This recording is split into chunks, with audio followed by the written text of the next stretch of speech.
Soy Soledad Silveira y voy a leer un texto maravilloso que sirve muchísimo y sobre todo para la violencia de género, que es un cuento de ese genial poeta que es Abelardo Castillo y se llama La mamá de Ernesto. Si Ernesto se enteró de que había vuelto como había vuelto, nunca lo supe. Pero el caso es que poco después se fue a vivir al Tala y en todo aquel verano solo lo volvimos a ver una o dos veces. Costaba trabajo mirarlo de frente. Era como si la idea que Julio nos había metido en la cabeza, porque la idea fue de él, de Julio, y era una idea extraña, turbadora, sucia, y nos hacía sentir culpables. No es que uno fuera puritano, no, a esa edad y en un sitio como aquel, nadie es puritano, pero justamente por eso, porque no lo éramos, porque no teníamos nada de puros o de piadosos, bueno, al fin de cuentas nos parecíamos bastante a casi todo el mundo, es que la idea tenía algo que perturbaba, cierta cosa inconfesable, cruel, atractiva, sobre todo eso, atractiva. Fue hace mucho. Todavía estaba el Alabama, aquella estación de servicio que habían construido a la salida de la ciudad sobre la ruta. El Alabama era una especie de restaurante inofensivo de día, pero que alrededor de la medianoche se transformaba en algo así como en un rudimentario club nocturno. Dejó de ser rudimentario cuando el turco se le ocurrió agregar unos cuartos en el primer piso y traer mujeres. Una mujer trajo. No. Sí, una mujer. ¿De dónde la trajo? Julio asumió esa actitud misteriosa que también conocíamos, porque él tenía un particular virtuosismo de gestos, de palabras, inflexiones, que lo hacían raramente notorio y envidiable. Como un módico Brummel de provincias, bueno, y luego en voz baja preguntó: ¿por dónde anda Ernesto? En el campo, dije yo. En los veranos Ernesto iba a pasar semanas al Tala, y esto venía sucediendo desde que el padre, por aquello que pasó con la madre, ya no quiso regresar al pueblo. Yo dije en el campo y después pregunté, ¿qué tiene que ver Ernesto? Julio sacó un cigarrillo, sonreía. ¿Saben quién es la mujer que trajo el turco? Aníbal y yo nos miramos. Yo me acordaba ahora de la madre de Ernesto. Nadie habló. Se había ido hacía 4 años con una de esas compañías teatrales que recorren los pueblos. Descocada, dijo mi abuela, me acuerdo. Era una mujer linda, morena, amplia, yo me acordaba. Y no debía ser mucho mayor, ¿eh? ¿Quién sabe si tendría 40 años? Atorranta, ¿no? Hubo un silencio y fue entonces cuando Julio nos clavó aquella idea entre los ojos. O a lo mejor ya la teníamos. Si no fuera la madre, no dijo más que eso. Bueno, quién sabe.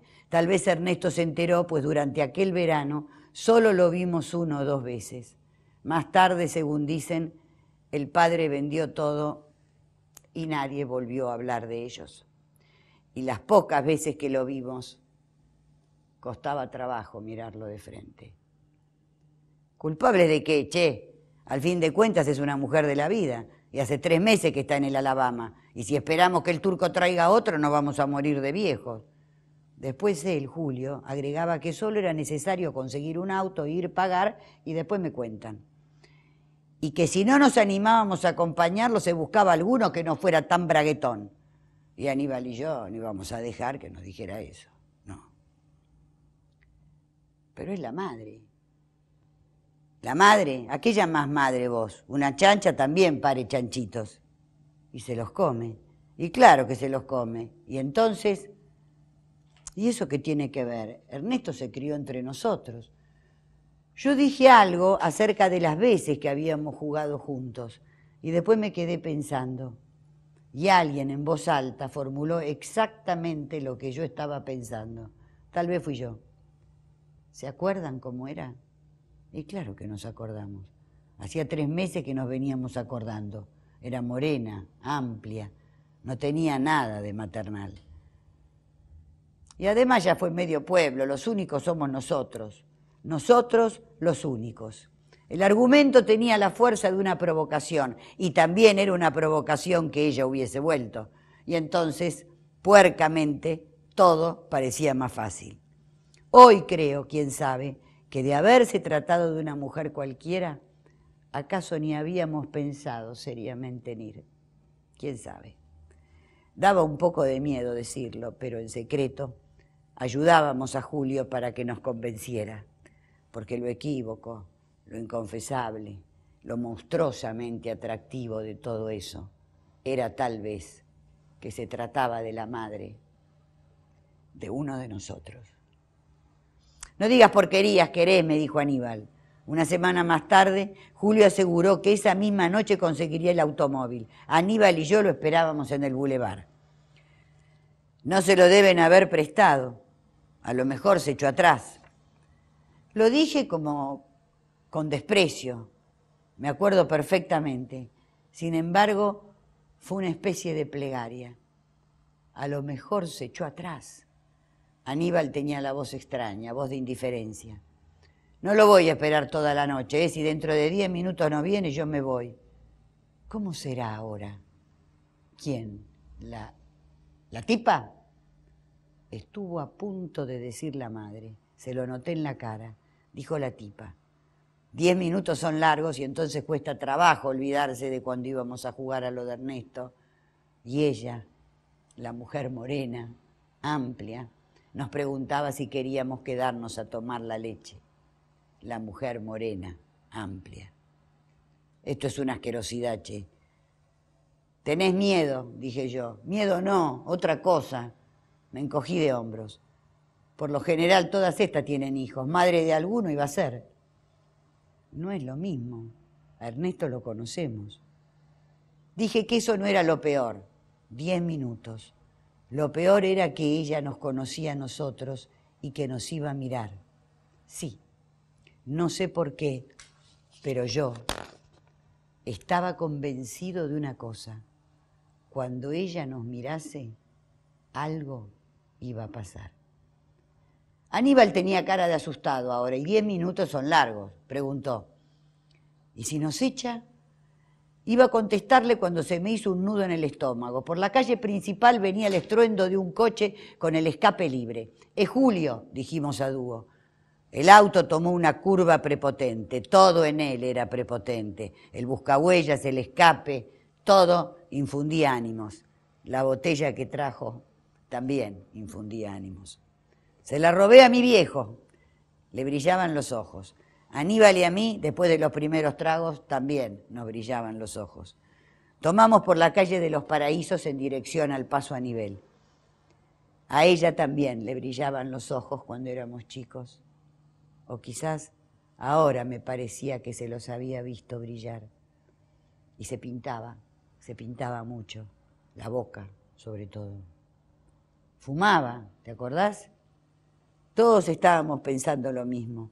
Pues esto último no lo había dicho yo, sino Aníbal. Lo que yo dije fue que sí me acordaba. Y agregué que por algo se empieza. ¿Cuánto falta? 10 minutos. Y los 10 minutos volvieron a ser largos, pero ahora eran largos exactamente al revés. No sé, ¿acaso era porque yo me acordaba, todos nos acordábamos, de aquella tarde cuando ella estaba limpiando el piso? Era verano. Y el escote, al agacharse, se le separó del cuerpo. Y nosotros no nos habíamos codiado. Julio apretó el acelerador. Al fin de cuentas es un castigo. Tu voz, Aníbal, no era convincente. Una venganza en nombre de Ernesto, para que no sea torranta. ¿Qué castigo ni castigo? Alguien, creo que fui yo, dijo una obscenidad bestial. Claro que fui yo. Los tres nos reíamos a carcajadas y Julio aceleró más. ¿Y si nos hace echar? Estás mal de la cabeza vos. En cuanto se haga la estrecha, le hablo al turco o armo un escándalo que le cierran el boliche por desconsideración con la clientela. A esa hora no había mucha gente en el bar. Algún viajante y 2 o 3 camioneros. Del pueblo, nadie. y vaya a saber por qué. Esto último me hizo sentir audaz, impune. Le guiñé el ojo a la rubiecita que estaba detrás del mostrador. Julio, mientras tanto, hablaba con el turco. El turco nos miró como si nos estudiara, y por la cara desafiante que puso Aníbal, me di cuenta de que él también se sentía audaz. El turco le dijo a la rubiecita, llévalos arriba.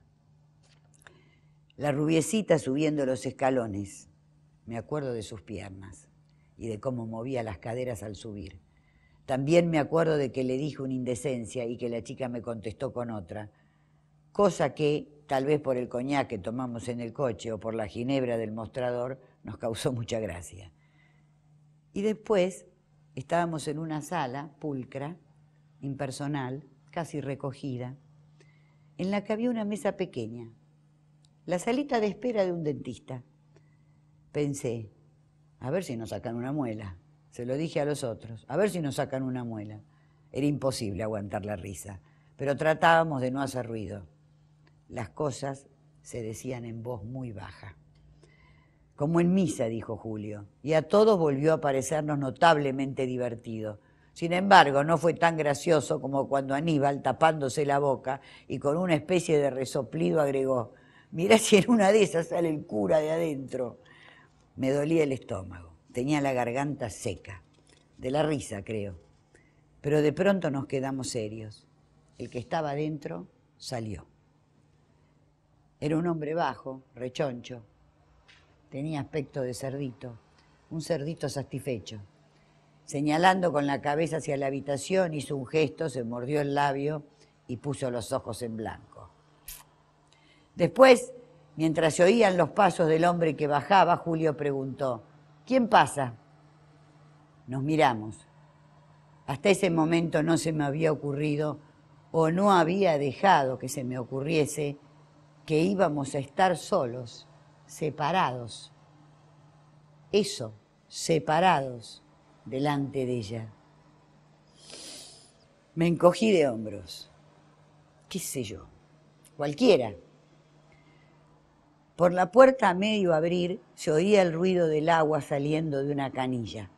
Lavatorio. Después, un silencio y una luz que nos dio en la cara. La puerta acababa de abrirse del todo. Y ahí estaba ella. Nos quedamos mirándola fascinados. El desabillé entreabierto y la tarde de aquel verano, antes cuando todavía era la madre de Ernesto y el vestido se le separó del cuerpo y nos decía si queríamos quedarnos a tomar la leche. Solo sé que la mujer era rubia ahora, rubia y amplia. Sonreía con una sonrisa profesional, una sonrisa vagamente infame.